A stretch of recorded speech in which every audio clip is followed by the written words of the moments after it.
This full moon in Pisces is a really serious, but still really beautiful release of energy where there's probably something that you've been dishonest or really unrealistic about, and you're realizing that seeing it for what it is and parting ways with a delusional or unrealistic idea is actually the best thing and healthiest thing for yourself. So if you're excited to learn what we can expect for this full moon in Pisces, make sure that you like, subscribe, and hit the notification bell so you and Dobby can always know what the stars have in store for you. If you're new here, hi, I'm Maren. I make videos on astrology and I also make music, so you can check out either my astrology offerings, readings, courses, etc., and also my music link down below. You can find Maren on Spotify, Apple Music, all the places. We're going to get into what we can expect for this full moon in general. We're going to talk about the overall energy, and then we will get into what we expect for you and your sign, and we'll pull a tarot card, do all the things. So stay with it. So this is happening on September 17th, 2024 at 7:34 p.m. Pacific time or about 10:30 Eastern time. Full moons are always when the sun is opposite the moon. You can see the moon in the sky, and that's a direct representation of the height of energy and the letting go of something that's built up. Full moons are always dramatic.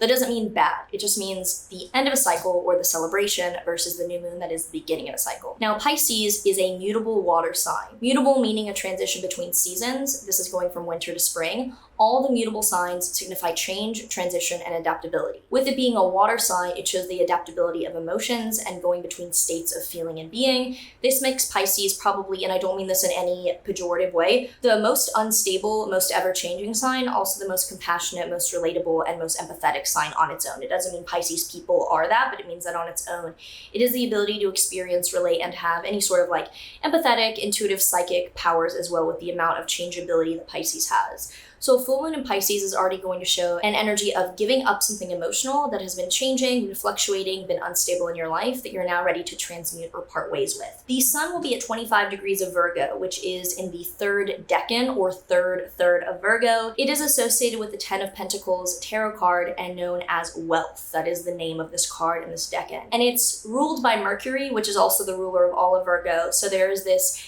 emphasis on the power of Mercury, which is planning, communication, thoughts, the intellect.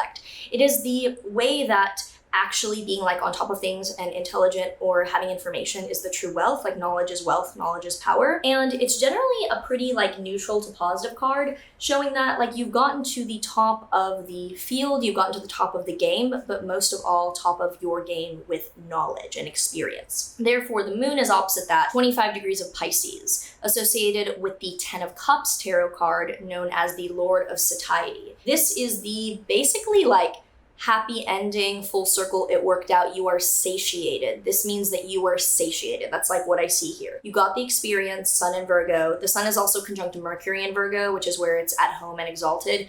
TLDR, Mercury does the best in Virgo objectively. It doesn't mean that if you have Mercury in Virgo, you're a genius, but it helps. It helps for articulation. It shows that you are hyper aware and able to articulate your experience and knowing that you have gotten to the top of a field of knowledge. You've gotten there, you are satiated. But with the moon conjunct Saturn and Neptune in Pisces, it shows that that satiation and that experience leads you to know that your dreams and your expectations might not be in line with what you've experienced, and you're good. You're going to move on. The moon conjunct Saturn is cold and sober. Saturn is the planet of coldness, sobriety, and endings. It is a firm, hard planet. It's my favorite. Sorry, I didn't mean to say firm and hard. It is my favorite planet because, I don't know, I resonate with the dry humor and the sarcasm of Saturn, so it's not bad unless you're a night chart, in which case it's a little more challenging. Day charts like me, I feel very Saturnian. Neptune is on my ascendant, so I have problems with clarity about self-concept and who I am and individualism, but Neptune is a planet of dreams and delusion, of beauty and of idealization, of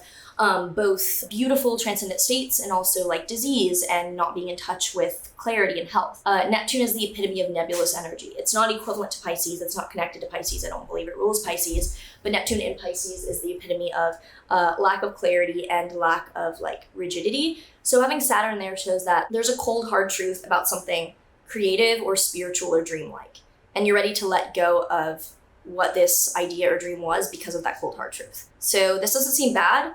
In fact, this full moon is squaring Jupiter in Gemini, which shows that actually there's an air of abundance, helping hand energy, or like by the grace of God type thing happening, where you're like, thank God I realized this. This is my reality check. I'm ready to move on. That's kind of the energy of this full moon. So I think that, you know, with that square from Jupiter, there's a helping hand that might get you on your feet here and be like, oh, there's actually like a positive side to me getting my shit together and being realistic. Jupiter's going to trine Venus. Jupiter's in Gemini, Venus is in Libra. I love Venus in its home sign.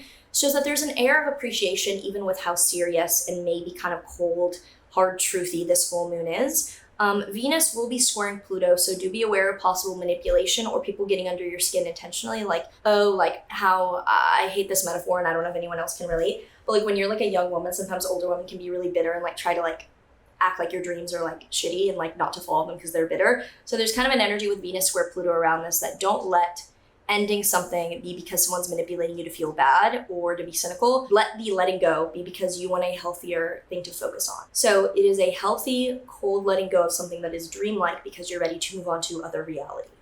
So if you already have any thoughts, feelings, or things you want to let me know about this full moon, let me know down below, and now we'll run through what it means for each of the signs. If you're an Aries rising, it's in your 12th house of mental health. You're probably letting go of an addiction, an affliction, or a bad habit to improve your mental health. If you are a Taurus rising, it's in your 11th house of networking and friends. You're probably removing an allegiance, contract, organization to a group of people or friends for your own, health. If you are a Gemini rising, it's in your 10th house of career. So you're probably leaving a job or plan of work. If you're a Cancer rising, it's in your 9th house of foreign travel. So you could be ending a chapter of being abroad, or this can also be education. So you could be leaving a path of study. If you are a Leo rising, it's in your 8th house of finance and investments. You're probably selling or paying off debts or letting go of an asset of some kind. If you are a Virgo rising, it's in your 7th house of committed relationships. So this is likely letting go or breaking up a relationship that you find unhealthy or a manner of a relationship, a chapter of a relationship that feels disingenuous.